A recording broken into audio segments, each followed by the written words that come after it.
Olá você, meu irmão, olá você, minha irmã. Como vamos? Como estamos passando? Os dias ainda são difíceis. E é claro que nunca houve dia fácil, mas estamos passando ainda por um período muito difícil e totalmente fora das piores previsões. Mas estamos passando. Você continua se cuidando, né? Cuide-se, cuide-se. Não baixe a guarda. Não. Cuide-se. No demais, deixemos as coisas nas mãos daquele que tudo controla. E aí sim, estará tudo sob controle.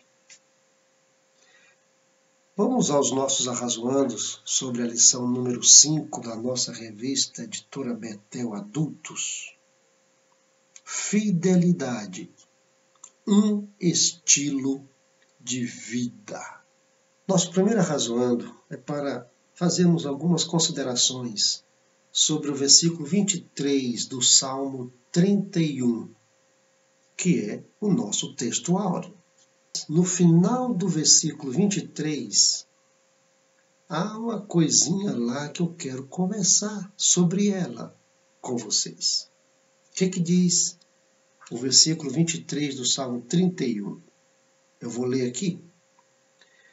Amai ao Senhor, vós todos os que sois seus santos, porque o Senhor guarda os fiéis. E aí vem a parte que nos interessa aqui. E retribui com abundância aos soberbos. Retribui com abundância aos soberbos? Que retribuição é essa?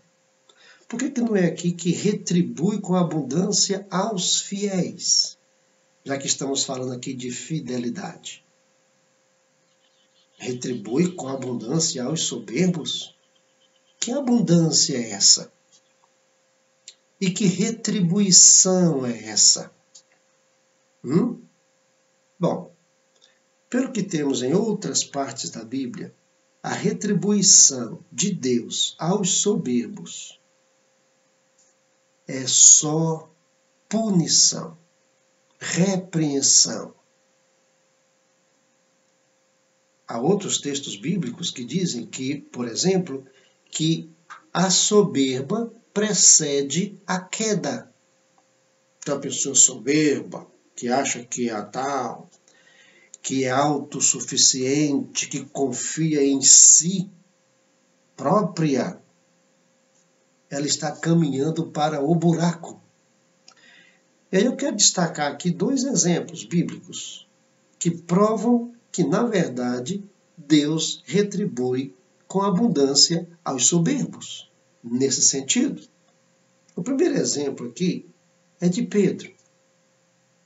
Esta noite o pastor será tomado e todos vão abandoná-lo. O que foi que Pedro disse? Qualquer um aqui pode te abandonar, menos eu. Eu sou eu. Eu sou mais fiel do que os outros. Eu sou mais eu. Você conhece o fim dessa história, não conhece? Pedro confiou em si, achou que era o tal, e aí negou Jesus 3 vezes. Não só uma, não só 2, 3 vezes, para não deixar dúvida de que quem confia em si mesmo, de que quem é soberbo, vai se dar mal. Outro exemplo está no mesmo livro de Daniel. É sobre personagens do livro de Daniel que estamos falando nesta lição sobre fidelidade. Fidelidade a Deus, fidelidade ao Senhor. Nabucodonosor já tinha tido experiências de quem era Deus. Só que ele era muito soberbo. E Deus revelou a ele que ele iria se dar mal. Está lá no capítulo 5 do livro de Daniel. Aquele sonho que ele teve daquela árvore frondosa que foi derrubada e que ele, Nabucodonosor, se não deixasse de ser tão soberbo, iria comer capim. Se você se lembra da história, sabe que ele foi comer capim mesmo. Se você não se lembra, leia lá o texto ou releia o texto. E você vai ver que, na verdade, o versículo 23 do Salmo 31 é batata. A soberba precede a queda. E Deus vai retribuir com abundância aos soberbos, ensinando a eles que eles não são, como ninguém é, nada. Só Deus é. Nós somos pó, cinza. Ninguém é melhor do que ninguém. Então, que retribuição é essa registrada no versículo 23 do Salmo 31? Disciplina, punição, castigo, mostrar que a pessoa não é nada. E se ela insistir em achar que é alguma coisa, pode até comer capim, como capim comeu Nabucodonosor. Nosso segundo arrazoando é para pegarmos uma grande verdade e aplicá-la à nossa vida, dando exemplos. Que é o seguinte: o fato de sermos fiéis ao Senhor não nos livra de tudo, de todos os males, e não nos isenta de sofrimento. No caso aqui dos amigos de Daniel, Ananias, Misael e Azarias, Sadraque, Mesaque, Abednego, meus nomes que eles receberam na Babilônia, eles eram fiéis. No entanto, tiveram que passar por aquela prova terrível. Nós sabemos que as provas servem para que Deus veja o que está dentro do nosso coração. As provas servem para que Deus constate por que nós o servimos. E o melhor exemplo bíblico de prova para saber exatamente o que é que está no coração de um ser humano é a história de Jó. Porque Jó foi provado por Deus e tentado pelo diabo. Ali ficam bem claras as diferenças entre provação e tentação. Deus provou Jó para que todos, inclusive, principalmente o diabo, visse que Jó era fiel. O diabo tentou Jó na tentativa de provar, de mostrar para Deus que Jó negociava com Deus. Jó foi provado e tentado ao mesmo tempo. Por isso, sua vitória foi dupla. Deus deu a ele em dobro tudo, porque ele foi aprovado na prova e na tentação. 2 provas, 2 vitórias. 2 galardões. O certo é que as provas pelas quais passamos revelam a nossa relação com Deus. Que tipo de relação é a nossa com Deus? É só para negociar? Satanás pensou, não, tu destes a Jó tanta coisa? Não, vai lá e tira. Ah, mas tu destes a Jó tanta proeminência na terra? Vai lá e o desonre. Tu destes a Jó amigos? Então tá, vai lá, bote os amigos contra ele. Tu destes a Jó saúde? Tudo bem, vai lá então, tire a saúde dele.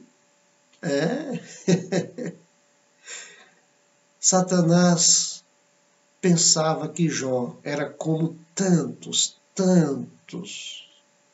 hoje, negociando com Deus. Satanás pensava que Jó era da escola de Jacó, você se lembra? Se o Senhor me der comida, se o Senhor me der um carro zero, se o Senhor me livrar do novo coronavírus, se o Senhor me curar do câncer, se o Senhor me der condições de comer do bem do melhor e fazer as melhores viagens, se o Senhor realmente me puser por cabeça e não por cauda, Ele será o meu Deus. Satanás quebrou a cara, porque a relação de Jó com Deus era de fidelidade e não de oportunismo, e não de negociatas, e não de tirar vantagens. Não, ele era fiel a Deus. Por isso, provado e tentado, alcançou glórias, honras, destaques, exemplo para mim e para você. Nesses dias de tantas negociatas com Deus e de pouco compromisso com o Deus eterno. Ananias, Misael, Azarias e Daniel, cujos nomes ressaltavam o Deus a quem serviam, levados para a Babilônia, receberam novos nomes.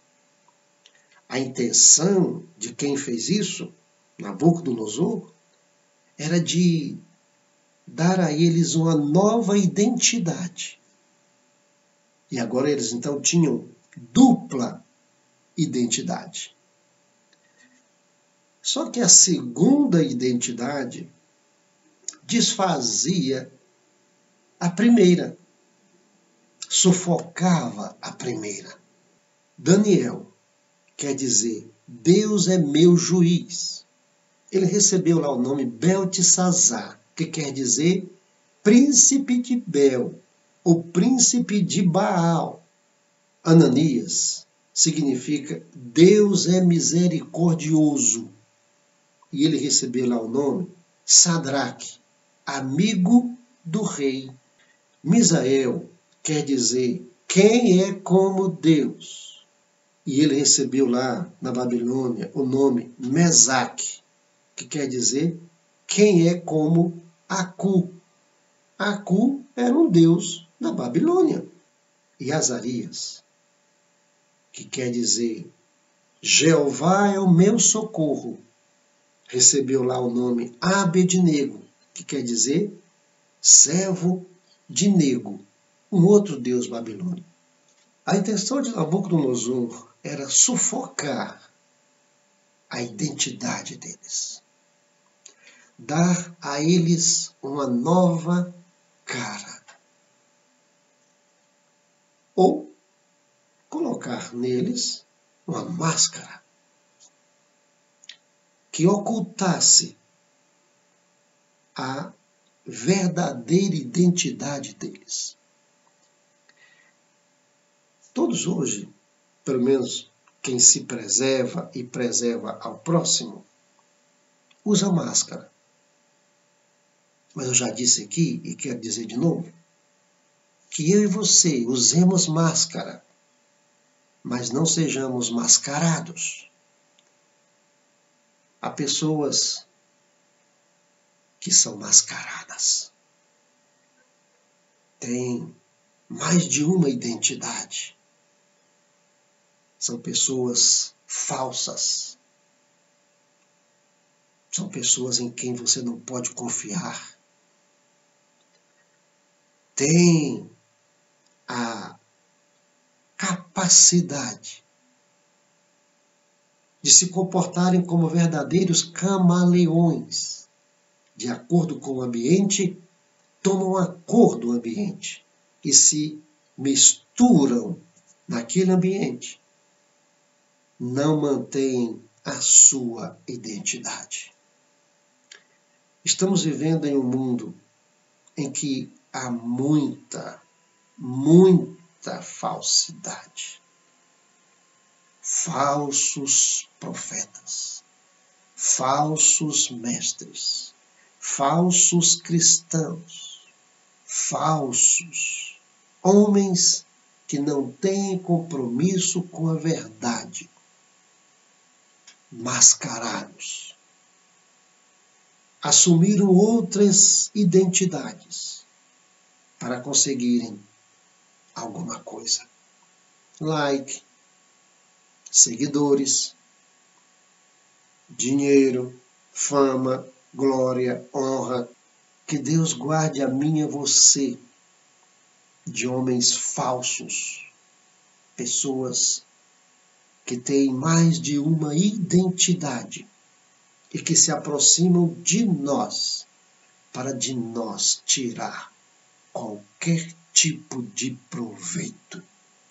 Sobre essa questão de ter mais de uma identidade, nós vamos trabalhar aqui 3 termos: cultura, aculturação e contracultura. Daniel, Misael, Ananias e Azarias tinham uma cultura teocrática, cultura cristã. Serviam a um Deus único e ao verdadeiro Deus.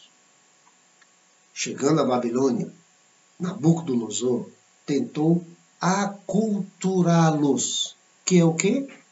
Dar a eles uma outra cultura, começando com a mudança do nome deles, para que eles agora então absorvessem a cultura local da Babilônia, onde estavam cativos. E eles lá estavam, não é porque o Deus deles não pôde livrá-los, é porque eles estavam ali sendo castigados pelo Deus deles. Então eles poderiam muito bem abandonar a cultura que tinham e receber a nova cultura e serem aculturados, aceitarem aquilo. Por exemplo, a comida que foi oferecida a eles era a comida do rei, vinho e muita fartura. Por que eles não quiseram aquilo? Há suposições e associações. A suposição é que aquela comida era oferecida aos deuses pagãos. A suposição é que aquela comida poderia ter sido feita de forma contrária à cultura deles. Por exemplo, animais impuros. E a associação é que em outros reinos, ou naquela época, era assim. Era qualquer animal e a comida era oferecida aos deuses, antes de serem dadas ao rei. Mas sendo por associação ou por suposição, aquela comida não valia nada. Ainda que não fossem animais impuros, ainda que não fosse ofertadas aos deuses antes de eles comerem, aquilo era uma porcaria. E qual é a prova que eu te dou de que aquilo era uma porcaria sem suposição e sem associação? Mas pelo que está no texto, 10 dias, só 10 dias, viram a diferença de quem comia aquela porcaria e de quem comia legumes e bebia água. Se em 10 dias Se percebeu a diferença, é porque aquilo era uma porcaria. E na cultura deles, eles não podiam comer porcaria, porque eles tinham compromisso com o Senhor, que deu a eles um corpo para ser bem tratado e uma vida para ser bem vivida. O terceiro termo é contracultura, que é uma cultura contra a cultura. Contracultura. Há um livro genial, como todos os demais livros de John Stott, A Contracultura Cristã. Vale a pena ler aquele livro.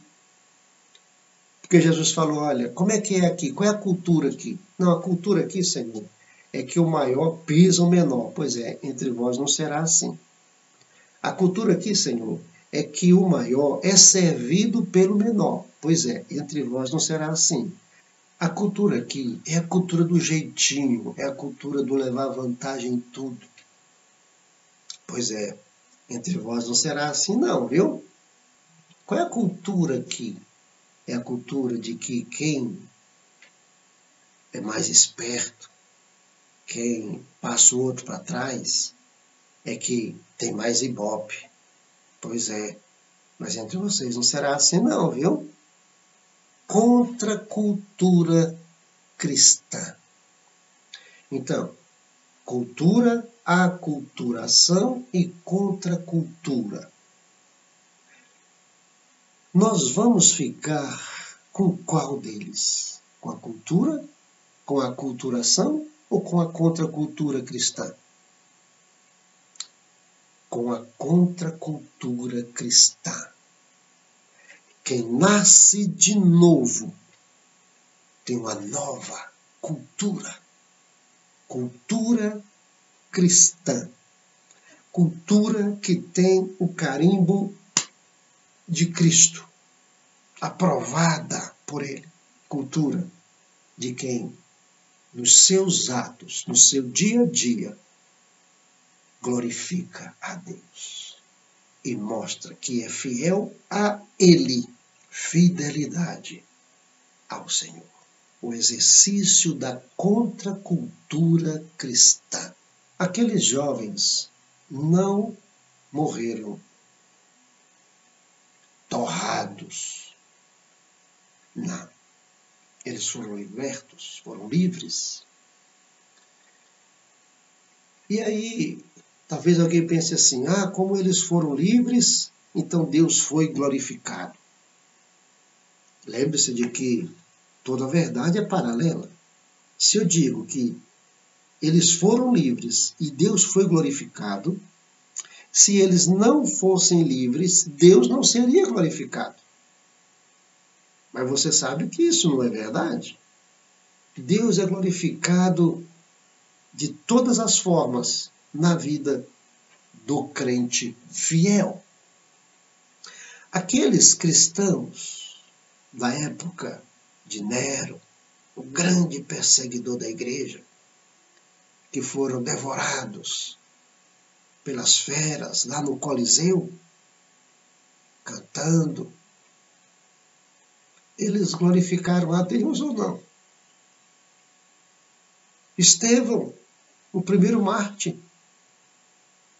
Deus foi desonrado em sua morte? Estevão glorificou a Deus ou não? Tantos outros mártires, tantos outros que sofreram, apóstolo Paulo, quanta surra, quanta taca, quantas cadeias, quantas prisões, desonra para Cristo, desonra para Deus. Deus só seria honrado se ele não tivesse ficado preso, ou Deus só foi honrado quando ele foi liberto das cadeias, como lá em Filipe? Não. Liberto das cadeias, glorificava a Deus. Levando surra, glorificava a Deus. Preso, retido, glorificava a Deus. se aqueles 3 jovens morressem torrados, eles também estariam glorificando a Deus. Deus é glorificado, repito, de todas as formas na vida do crente fiel. Porque o crente fiel pode ser morto. Vencido, não. E guarde bem isso. O compromisso de Deus comigo e contigo não é de nos livrarmos das fornalhas aqui deste mundo. Compromisso de Deus, oh glória, é livrar a mim e a você, e a tantos quantos a Ele são fiéis, é de nos livrar do fogo eterno, da fornalha eterna. Então vale a pena ser fiel. Vale a pena ser fiel. Que Deus nos guarde, que Deus nos ajude e sejamos fiéis até a morte. E até os nossos próximos arrazoandos, EBD Betel, querendo Deus.